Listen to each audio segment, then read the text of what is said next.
You can line up with source energy and have anything in this world that you want. Nothing is off limits to you. If you have the ability to identify it as a desire, then this universe, this time-space reality, has the ability to deliver it to you. But it's necessary that you become a vibrational match to your desire. So you can't just be sloppy in your vibration. You can't just observe anything that's in front of you. You can't just turn on the television and watch anything they throw at you, because they have motives for everything they show you. Television has discovered that if they show it to you often enough, you're just going to start vibrating with it. All of the advertising experts have discovered that if they can just get themselves out there, that eventually you will become a vibrational match to what they are offering you. And in doing so, you will attract yourself to it, and it will come to you. And so it's just good business, advertisers say, to get the word out there, get it vibrating in your experience. But we want to say to you, you've got choices about what you let vibrate in your experience. Don't let the glut of information overwhelm and confuse you. Simplify it by saying simply this: I have guidance within me in the form of emotions that indicates to me in every moment the vibrational content of what I'm giving my attention to. So, you could say, nothing is more important than that I feel good. Or you might even modify that statement softly by saying, I'm going to do my best to feel the best I can from where I stand at all times. In other words, we don't expect you to think the best thought you've ever thought and feel the best you've ever thought all the time. But we would, if we were standing in your physical shoes, make the best effort from where you stand to feel the best that you possibly can. And as you make that decision, what you actually do is activate your guidance to help you guide yourself from within, from your broader perspective, to the thoughts that are most beneficial and most supportive of who you really are and what you really want.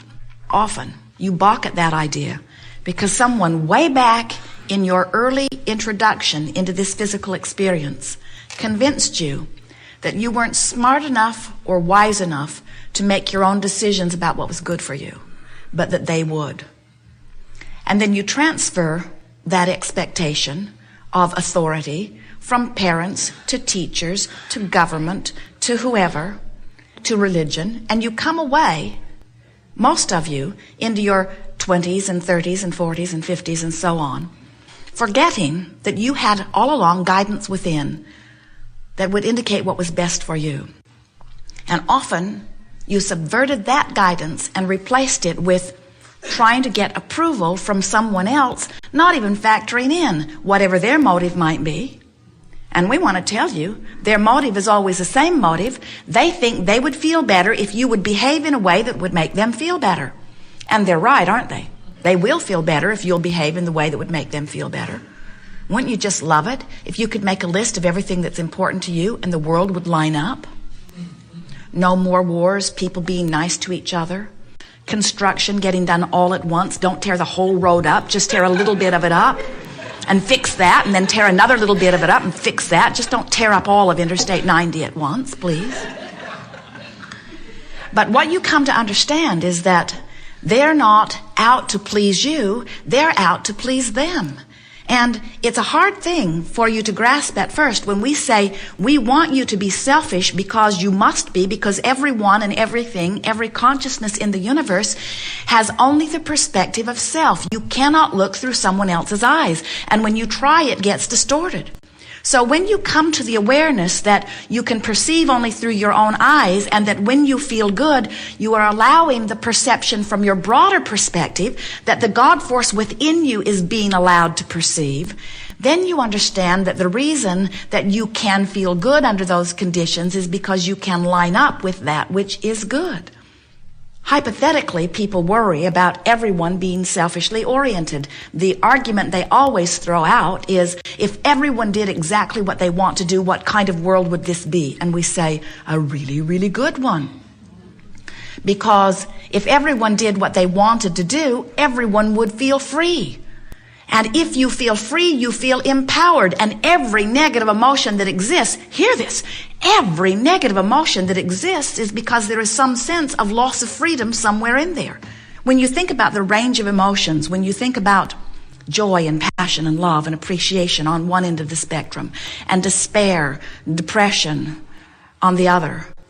Can't you feel that in the joyous end there is empowerment and acknowledgement or perception of freedom? And in the despair end, in the depression end, in the fear end, can't you feel a perception of loss of power? You are the creator of your own experience, you know. But you have to learn to tweak your vibration into letting in what you want. Creation isn't about going and getting something. It's about preparing the nucleus, which is you, right here where you stand in your powerful now, vibrationally to let in the good stuff that you've been asking for. This universe is based upon attraction. There's no assertion in this universe. It's all attraction, which means as I stand in my physical body and I focus upon things that feel good while I focus, I achieve a vibrational signal that matches good things. But if I look at something wrong in the world, and there is plenty like that you might want to look at, and I activate that thing that I think is wrong within me, and I know I've done it because I feel awful as I'm doing it, and I continue to focus upon that with the well-meaning intent of making it go away or fixing it, I can eventually activate it so consistently that it becomes not just an activated in this moment vibration within me, but a dominantly often activated vibration, which is what a belief is, a thought that's so easy to think because I've practiced thinking it for so long. So now I've got this vibrational habit going on, and now what I really want can't come because I'm on a different vibrational frequency. You can't set your radio on 6:30 a.m. and hear what's being broadcast on 98.6 FM. The frequencies have to match up. And you can't be a vibrational match to not enough money and let more money in at the same time. You can't be so aware of a sickness in your body that it's all you think about, and you feel so discouraged and depressed and frightened about it, and let wellness in at the same time. They are different vibrational frequencies. So when you come to recognize this, then you realize that creating is about vibrational adjustment. But an easier way to hear that is creating is about taking emotional journeys. It's about the journey between worry and hope. The emotional journey says, all I have to do is shift from worrying about not enough money to hoping and believing that there will be enough money. And when I have made that vibrational shift so that when I think about money, I feel calm and good rather than frenzied and worried, when I've made that shift, the universe will do all of the orchestrating. The universe is the concierge, the employment agency, the coordinator, the manager in the sky that will line all that up for me. You don't have enough hours in the day or energy and time to make things happen. You've got to get into the attitude of allowing the good stuff to happen. And the reason that we get so worked up about this is because we can see what's being held in your vibrational escrow. We know every moment that you worked on a job you didn't like, you were launching clear rockets of desire about what you preferred. Every time you were mistreated, you launched a rocket about what would feel better. Every time you felt like you deserved more money, you launched a rocket that put more money into your future experience.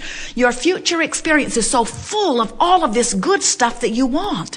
But here you are beating the drum of where you are, talking to coworkers and to friends and to your mother about how things aren't going the way you want them to go. And here's this magnificent future experience all lined up with your name on it, with your vibrational encoding, ready for you anytime you chill out and relax and practice yourself into more positive expectation about good things coming to you.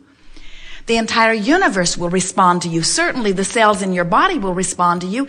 Everything will respond to you. But if you don't do the vibrational work, then there's not enough action in the world to make it happen. And that's why so many of you don't believe in your ability to create your own reality. You want things and you talk about things you want from a vibration that you are not consistently offering. Good. So you have some things you want to talk about? Trying to help somebody move up the scale, I've noticed that when I talk to them about appreciating something in their life, that seems to be an easier tool for them to grasp onto. Depends on where they are. Than having them be grateful. Like some people say, well, oh, just be grateful. And my observation with people, because I do coaching, is when I get them to just ask them to appreciate one little thing, it seems like it starts to... Appreciation is a powerful tool. Is there a difference between appreciation There and is gratitude? a vibrational difference. Right. You can feel it. Yeah. Well, I could, but I just wasn't sure if it was just me or whether, whether it's actually is a universal. We have to say fairly that emotions and their labels are not absolutely accurate, because a variety of people could use the same word and mean different things by Right, it. yeah. So it's better to feel your way. In other words, we don't care what word you use. When we first began talking about emotions or about desire or about wanting, Jerry and Esther got endless letters from people who thought we were using inappropriate words. And we say the words don't matter, it's the feeling behind the word that matters.